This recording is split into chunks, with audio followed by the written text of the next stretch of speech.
Hey, it's Noah. Welcome to episode 3 of Noah's Ark, Faith in the Flood. I'm excited for you guys to join me today. So today I'm going to talk about determination and perseverance and its relation to God. So let's dive into Galatians chapter 6, verse 9. Let us not become weary in doing good, for at the proper time we'll reap a harvest if we do not give up. So this verse is just trying to encourage us to remain persistent, even though there might be times when there might not be results, or that there might not be experiences where you feel like that there's going to be something that comes out of it. You got to make sure that you stay persistent with what you want.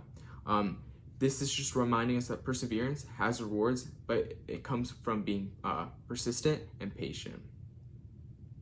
Not too long ago, I found myself in a period of uncertainty where I wanted to work for my first job.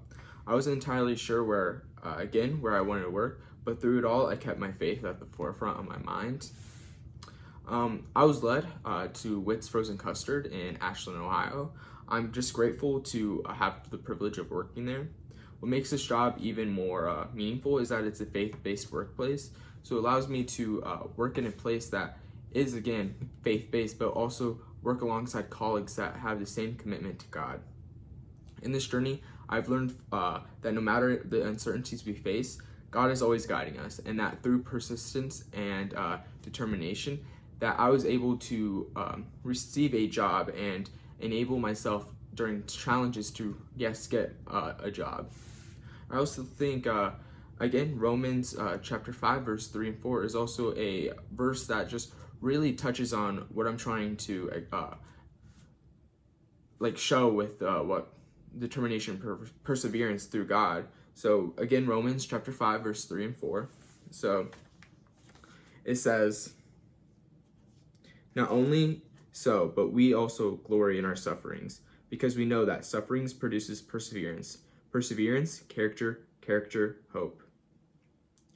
So this verse is where Paul is reminding his people that suffering isn't something to be scared of. It's something not to not want, but it's something to, rather than avoid or despair over. It can be used by God to refine and strengthen our faith with him. It's important to understand that, yes, no one likes to suffer, but with suffering, there's a reason. The just key point of this verse is that Paul's message here is that suffering is not meaningless. A lot of people might feel like, yeah, suffering's meaningless because what good can come out of suffering? But there is good. You have to understand that it might not be right after you suffer that there's something good, but God has been planning this, and he knows that, yes, the suffering will not be the best, it might suck, but it's for a reason. Suffering has a divine purpose, and when we face perseverance and faith, it can lead to growth in character and ultimately a deeper and more unshakable hope in God.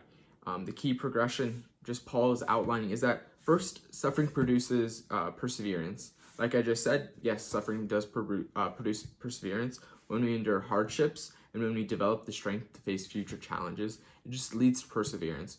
Without suffering, there cannot be perseverance. And then following up, perseverance can lead to produces character. It's important to understand that as we go through trials in life, overcome obstacles, challenging situations or hardships, it's important to understand that we become stronger and more resilient, and we refine our faith through God. If you understand that God has a reason for your suffering and that it can produce character, and then leading into it, character can produce hope. It's important to understand that the more of our character is shaped by God's work through our suffering, the more our hope and his promise can grow. It's a good understanding that through character, and that suffering can lead to perseverance can lead to character, and that character can lead to hope. It's not like you can skip a step. It's not like you can have perseverance then character and then skip over suffering. You have to have it all in that order to understand with your connection with God that there is a reason for everything. This hope is just not wishful thinking. It's a confident, trusting expectation of God's willingness and faithfulness.